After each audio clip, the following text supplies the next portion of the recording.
No âmbito da análise sobre a construção do poder militar global, a dependência mais crítica e perigosa identifica-se frequentemente não nas vulnerabilidades criadas diretamente por um adversário, mas sim naquelas desenvolvidas voluntariamente por um Estado ao longo de décadas, impulsionadas por decisões econômicas racionais que individualmente faziam sentido, mas cujo impacto cumulativo foi sistematicamente desconsiderado pelas lideranças em Washington, Bruxelas e Tóquio. Esta situação atingiu um ponto de viragem irreversível na presente manhã, às 6h23, quando o Ministério do Comércio da República Popular da China emitiu um comunicado oficial composto por apenas 2 parágrafos.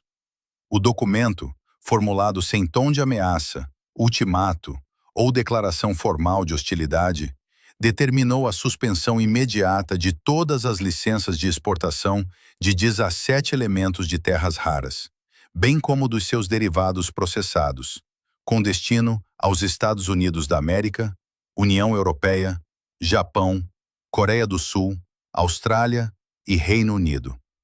Estes 17 elementos químicos, cuja existência e nomenclatura técnica permanecem desconhecidas para a maioria dos cidadãos, constituem a base indispensável para a produção industrial de tecnologias de ponta e sistemas de defesa avançados. A sua ausência inviabiliza por completo o fabrico do caça de combate F-35 Joint Strike Fighter, de todos os mísseis guiados de precisão pertencentes ao arsenal norte-americano, de semicondutores que superem determinados limiares de desempenho,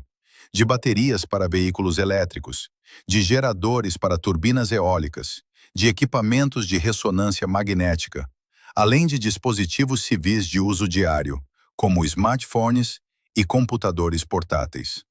Na prática, toda a eletrônica militar avançada atualmente mobilizada pelas Forças Armadas Ocidentais em operações globais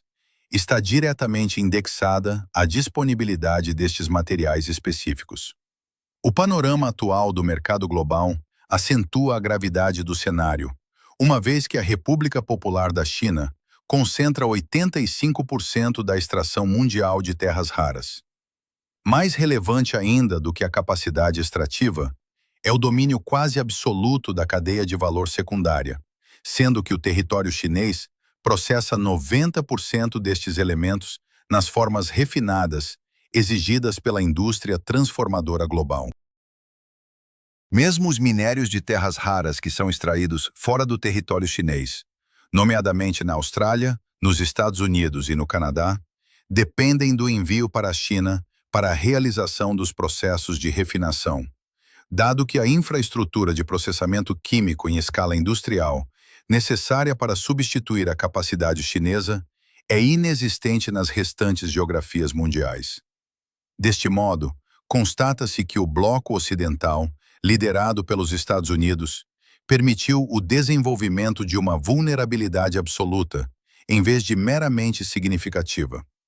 A potência asiática não se tornou apenas o principal fornecedor de matérias-primas essenciais para o poder militar e tecnológico contemporâneo,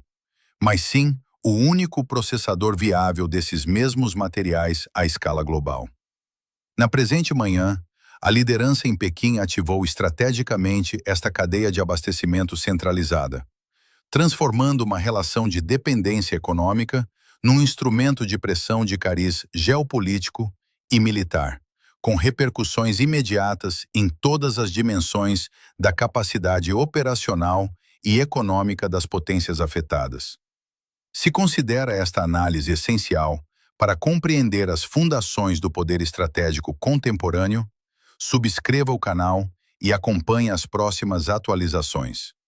A análise técnica das propriedades químicas e das aplicações industriais dos 17 elementos de terras raras revela o motivo pelo qual a substituição destes materiais por outros componentes é inviável no atual horizonte estratégico. Trata-se de um grupo de metais cujas configurações eletrônicas específicas geram propriedades magnéticas, luminescentes e catalíticas únicas, sem equivalente na tabela periódica. Embora não sejam escassos na crosta terrestre, a sua designação decorre do facto de raramente se encontrarem em concentrações que permitam uma extração economicamente viável, exigindo adicionalmente processos de separação química de extraordinária complexidade. Entre as aplicações de cariz puramente militar, destacam-se os ímãs permanentes de neodímio e disprósio, componentes fulcrais para a aviação de combate. Cada caça F-35 Joint Strike Fighter integra aproximadamente 920 libras de ímãs permanentes na sua estrutura, os quais não desempenham funções acessórias, mas são responsáveis pela alimentação dos geradores, dos atuadores, dos sistemas de radar e de toda a eletrônica de controlo de voo da aeronave. O neodímio atua como o constituinte primário para atingir a densidade energética necessária nestes sistemas aeroespaciais, enquanto o disprósio constitui o aditivo indispensável para preservar o desempenho magnético sob as temperaturas elevadas geradas em ambiente de operação. De acordo com os relatórios de auditoria industrial da cadeia de abastecimento da fabricante Lockheed Martin, os inventários correntes de neodímio e disprósio processados junto do seu fornecedor principal de ímãs asseguram apenas cerca de 90 dias de produção contínua nos ritmos atuais, período após o qual a linha de montagem em Fort Worth sofrerá uma interrupção total,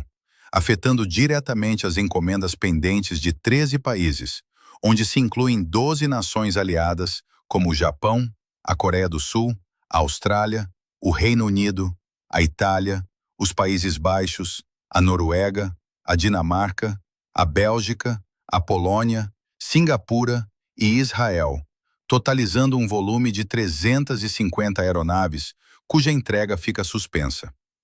O segmento dos armamentos de alta precisão,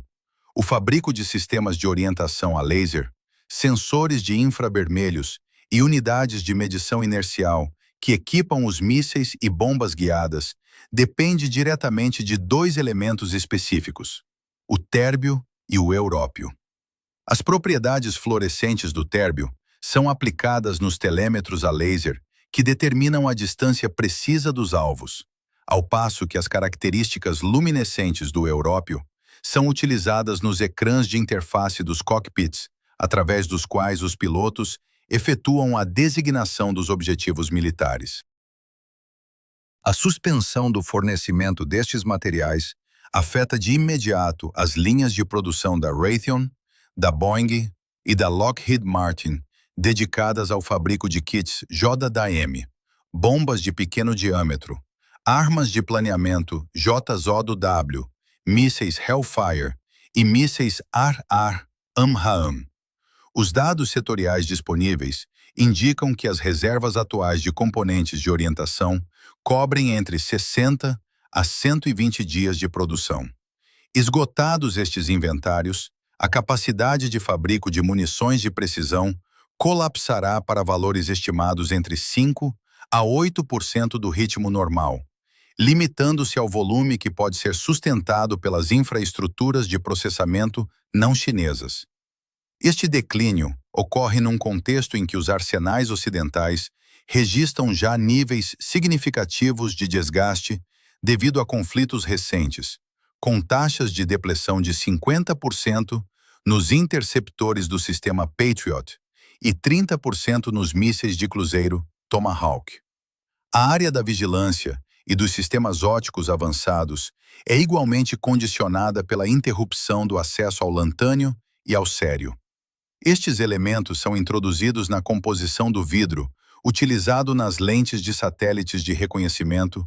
cápsulas de pontaria de aeronaves de ataque e sistemas de vigilância de veículos aéreos não tripulados, conferindo um índice de refração e uma nitidez óptica que permitem a recolha de dados de imagem de alta resolução. Sem o fornecimento regular de lantânio, a substituição de componentes ópticos degradados pelo uso operacional torna-se impossível, provocando uma perda gradual de eficácia nos sistemas de reconhecimento. Paralelamente, o ítrio desempenha um papel duplo na proteção e propulsão, sendo utilizado para estabilizar a zircônia aplicada nos revestimentos de barreira térmica das pás das turbinas dos motores a jato, cuja ausência força a redução das temperaturas de operação e diminui o rendimento dos motores abaixo das especificações de projeto. O ítrio é também um elemento essencial na cerâmica avançada que constitui as blindagens de veículos militares, oferecendo uma resistência balística superior à do aço, com um peso significativamente reduzido. No setor tecnológico civil e de dupla utilização, o impacto da suspensão do fornecimento foca-se de forma crítica na indústria de semicondutores, onde operam empresas como a Intel, a AMD, NVIDIA e Qualcomm. O processo de fabrico de microchips avançados que alimentam sistemas de inteligência artificial, redes de comunicação e eletrônica de defesa exige a utilização de compostos de polimento à base de sério no procedimento de planarização química e mecânica,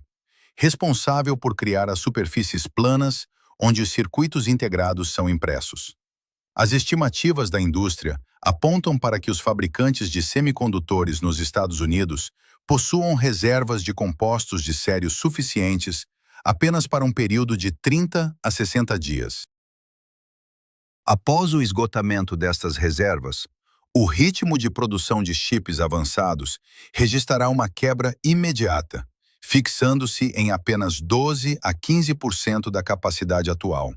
o que afetará a cadeia de substituição de componentes eletrônicos, civis e militares, num horizonte temporal de 6 a 12 meses. Adicionalmente, os sistemas de combate naval integrados, como o sistema Aegis, que equipa os contratorpedeiros e cruzadores norte-americanos, bem como os radares de varrimento eletrônico ativo, AN/APG, instalados nas frotas de caças, dependem de componentes que integram terras raras, cuja taxa de reposição nas ações de manutenção preventiva ficará restrita a valores entre 5 a 15% dos níveis normais, comprometendo a prontidão operacional das frotas navais de forma cumulativa a partir do momento de cessação do fluxo logístico. Para continuar a receber relatórios detalhados sobre o impacto desta crise nas cadeias globais de abastecimento, subscreva o canal e ative as notificações. A edificação de uma cadeia de abastecimento alternativa de terras raras, que seja inteiramente independente da infraestrutura da República Popular da China, requer um horizonte temporal estimado entre 10 a 15 anos, sob condições ótimas de investimento e planeamento. Esta projeção cronológica é determinada por barreiras técnicas e físicas intransponíveis no curto prazo, estruturando-se em 3 etapas sequenciais. A primeira fase, centrada no desenvolvimento mineiro, exige entre 3 a 7 anos para que depósitos detectados em geografias como os Estados Unidos, a Austrália, o Canadá, o Brasil ou o continente africano atinjam a fase de extração comercial regular. Este prazo é condicionado pelos processos de licenciamento ambiental, pela instalação de acessos logísticos e pela construção de complexos de concentração de minério contíguos às minas, além da necessidade de formação técnica especializada.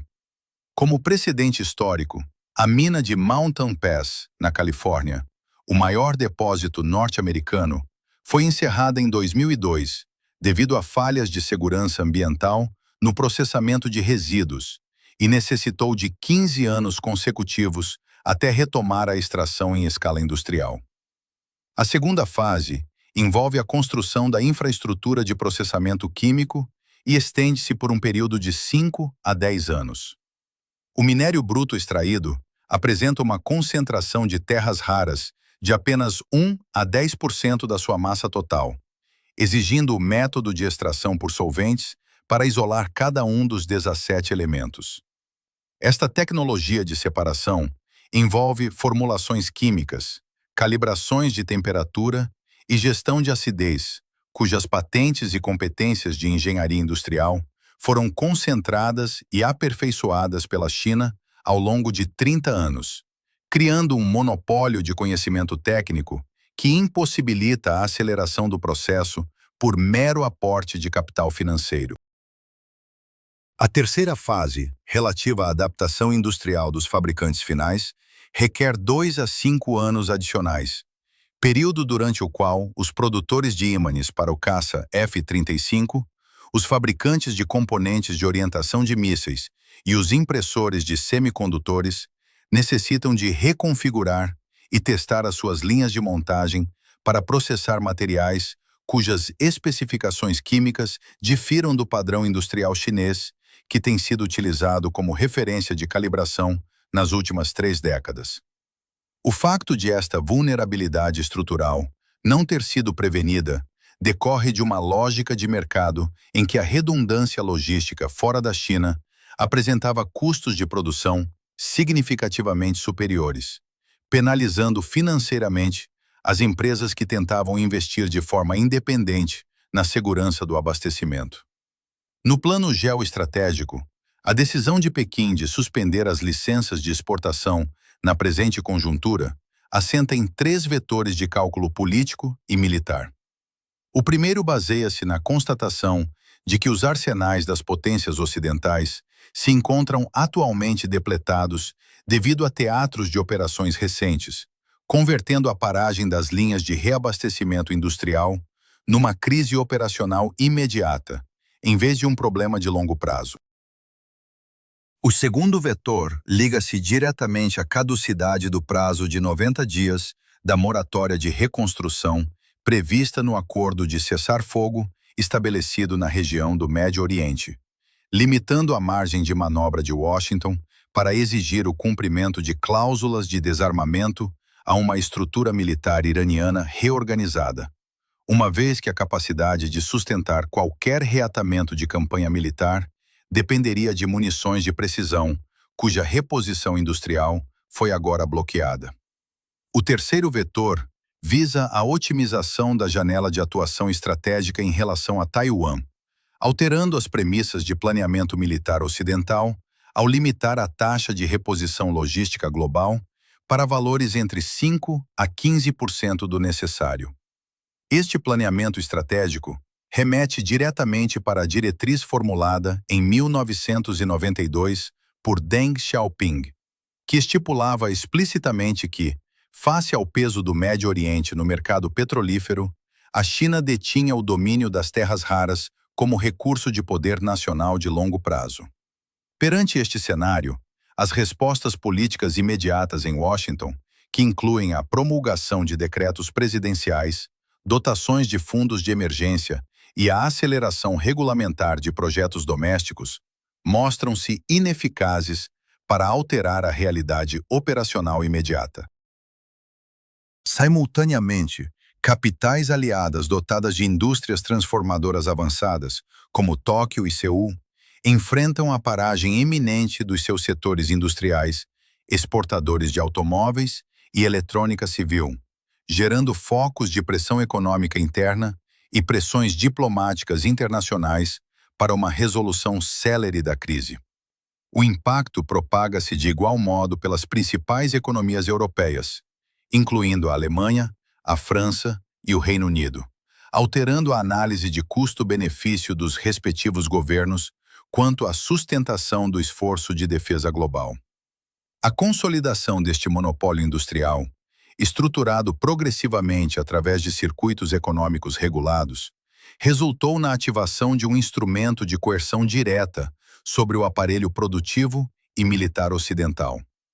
Se deseja continuar a acompanhar esta cobertura jornalística detalhada e aprofundada, subscreva o canal.